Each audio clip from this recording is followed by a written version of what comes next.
Neil, you ready? Well, we'll get started. I'm Frank Williams. I'm chairman of the Brunswick County Board of Commissioners. I wanted to give an update on our response to Hurricane Florence, which has obviously had a major impact on our community. One of the first things I'd like to address is why I've had this in Leland today. And the reason I'm having it in Leland is because the sheriff said I would need a helicopter to get to Bolivia. Our county is cut off, so it's been a major impact on our county. My father, who is 86 years old and who has lived here for most of his life, said this is the worst storm he's ever seen come through the area. And he was here for Hurricane Hazel, so this has been a significant impact.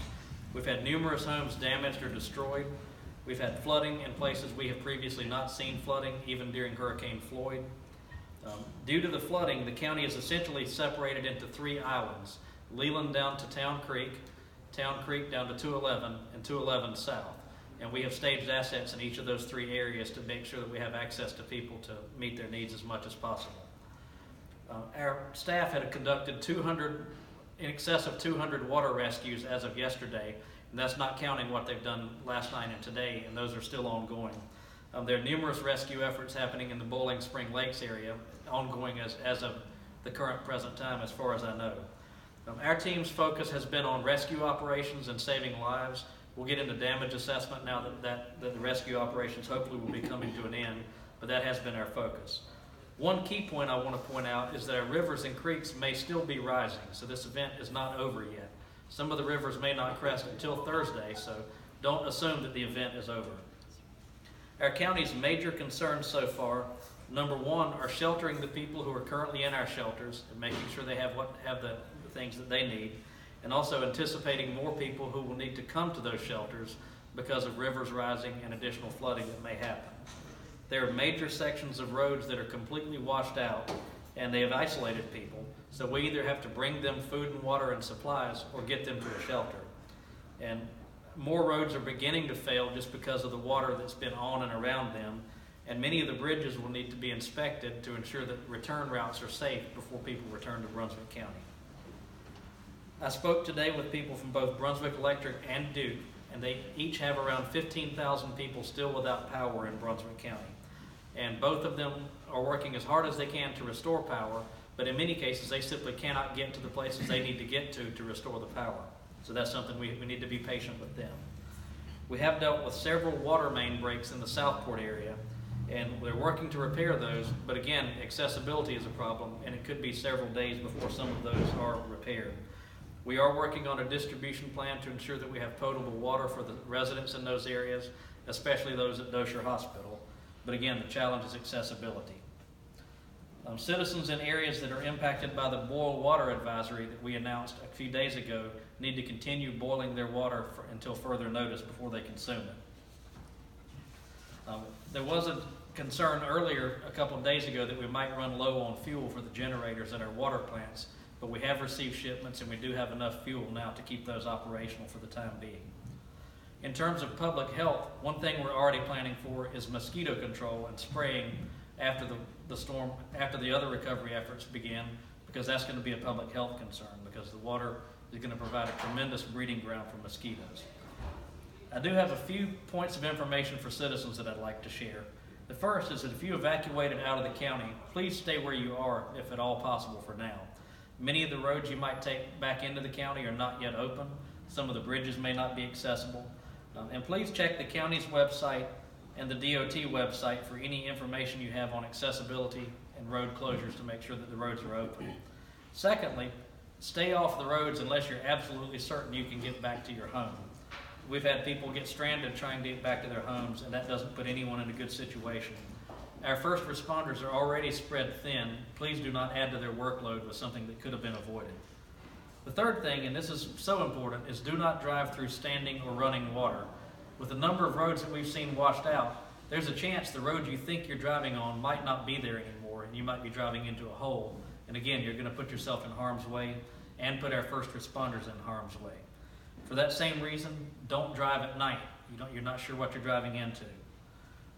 One important thing I want to advise citizens is to beware of scammers. In my own neighborhood, I've seen people driving around with out-of-state license plates and very bright colored contractor signs on the side of their vehicles. Make sure you know who you're dealing with. And two very important points. Number one, Brunswick County is not endorsing any specific contractors or vendors, and Brunswick County Public Utilities has not authorized any vendors to make repairs to utility lines on our behalf. If someone makes such a claim to you, please get their name, their business card, their license plate number, and then call 911, because those people have not been authorized to do that, and they're attempting to take advantage of you. Another point, our sheriff wanted me to remind the public that he has plenty of space available in the jail for anyone who decides to loot, and they will come get you and they will lock you up, and you will spend some time in Bolivia if you try to take advantage of our citizens. Today, I also authorized a ban on burning within 100 feet of a structure in unincorporated areas in Brunswick County, and I'm encouraging all municipalities to adopt the same. This is in place because we're concerned that if someone does decide to burn something and it causes an unnecessary fire, it pulls a first responder who might be needed to save a life away from what they should be focusing on, so we want to avoid that. This does not apply to outdoor cooking. We understand that a lot of people are relying on grills to be able to cook without power, so that does not apply to outdoor cooking. The curfew in unincorporated areas of Brunswick County is in place once again tonight, so please adhere to that and to any municipality curfews that for your municipality. If you were impacted, if your home was damaged, FEMA has declared that individual federal disaster assistance is available in North Carolina, and I encourage you to go to disasterassistance.gov or call 1-800-621-3362. Again, that's 621-FEMA to begin your application process. And one other point that people have begun asking about is trash pickup. We cannot currently access our landfill due to floodwaters and also some downed trees. And therefore, for that and many other reasons, Waste Industries is not doing pickup today or Tuesday, and they will evaluate the rest of the week's schedule at some point, probably tomorrow. I'd like to close by thanking everyone who's worked throughout this storm: Brunswick County Emergency Services, Brunswick County Sheriff's Office, Fire and EMS departments, municipal police departments, and our utility and power company personnel. I mean, they've been working nonstop. I'm currently in the Leland Town Hall because I cannot get from Leland to Bolivia. The Emergency Operations Center here at Leland is a beehive of activity. There are people in every town around our county that are working tirelessly to try to help us get back to normal as quickly as possible. And I just want to close by saying we got hit hard, but Brunswick County will come through this. And I encourage citizens to be patient, help out your neighbor, keep an eye on your neighborhood. If you see something out of place, report it. And if you want to volunteer, keep an eye out for legitimate organizations that need help volunteering, such as the Red Cross. There are lots of needs, and if you weathered the storm well, please help those who did not. And I'd be happy to take any questions. Chairman, just for starters, give me an update on the shelters. Were there any people added on? How many folks are you looking at currently sitting in shelters around the county, if you have that on you?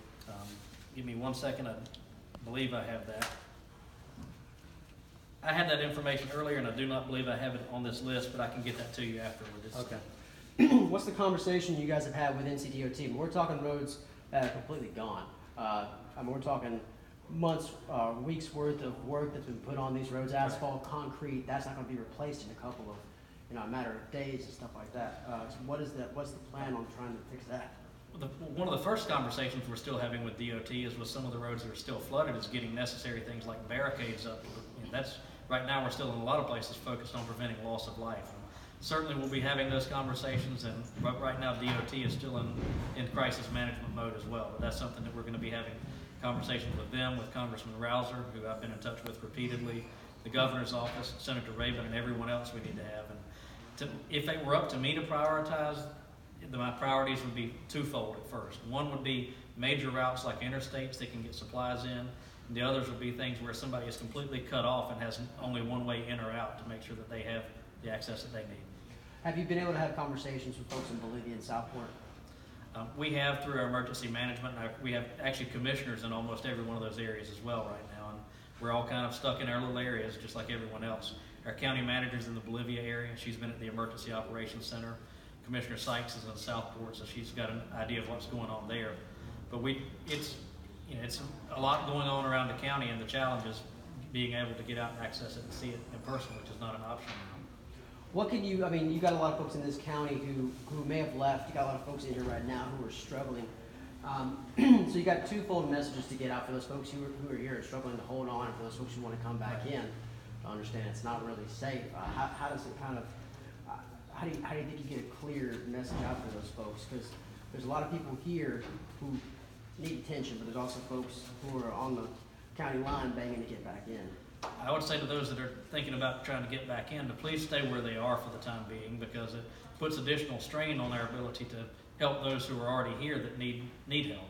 And I know everyone wants to get back to their homes, but you know, your life is more important than your home, and your neighbor's life is more important than anyone's home as well. And one of the biggest challenges we've had are people trying to get back in and people driving around on the roads, and then they get themselves into trouble, and it takes away from resources. If someone is here and they need help, I would ask them to call either 911 or our Emergency Operations Center at 253-5383. That's our first priority, is trying to make sure that people, you know, if they're in harm's way, that we don't have any loss of life in Brunswick County. Did you have a countywide number on rescues? It's over 200 as of yesterday, and I've not had an update today. I asked for that, but they were still so busy conducting them they didn't have time to count. You mentioned the power outages. 15,000, was that both BNC It was and 15,000 each. Each, Approximately, so they were roughly the same number for both. It was approximately 80,000 at one point, I think, for Brunswick Electric. So they've made major progress, and I'm guessing they've gotten the easy ones done. And there's probably some significant areas. If you drive up and down 133, I mean, every power line looks like it's down between Old Town and that area, and then there's water preventing your ability to get to some of the areas you need to repair. Is there any area, I mean, obviously, I'm probably wording this poorly, but is there any area right now that's a priority for you guys, that's in dire straits? On Boiling Spring Lakes is where the rescues are currently ongoing, so that's one area. For me, I would keep an eye on anybody who lives near Town Creek, but also the Walkamaw River and the Caw down in the southern end, because that's probably not reached its peak yet, probably won't for a few days. So I anticipate we'll see flooding there, at least what we saw in Hurricane Matthew. Let me ask you about that. What can you tell folks? Today, it's sunny, it's warm. It's the first day we've really seen no sign of rain that's going to be coming in the next couple of hours or so. We got a lot of folks who will see this weather, and obviously they see the devastation around them, and we focus a little bit on that, but they're also going to be thinking that, okay, this weather's done, so we're probably going to be done seeing flooding, but that's probably not the case. And that's not the case because, you know, the storm didn't just rain here, it rained upstream, and that water has to come somewhere, and we're downstream, so it's going to come here, and we're going to see those rivers rise. I'm not sure the Brunswick River will present a problem. It's never been on our flood gauges, but the Walkamaw River and the Caw is the one that I would be concerned about. That's it for me. Well, thank you very much. And Mayor Bozeman, thank you for being here. I know you guys have had. Well, thank you for coming. And I would like to say one thing. Come on in. I would like to say a special thank you to the Boone County, Missouri task force that has come here to work with the area and to help us get back on our feet. And I thank all my staff for being here nonstop since last week, being here to keep our citizens as safe as they can. So thank you to all, and please everyone, listen to what Commissioner Williams said. Please stay home if you can. If you need help, call 911. Thank you.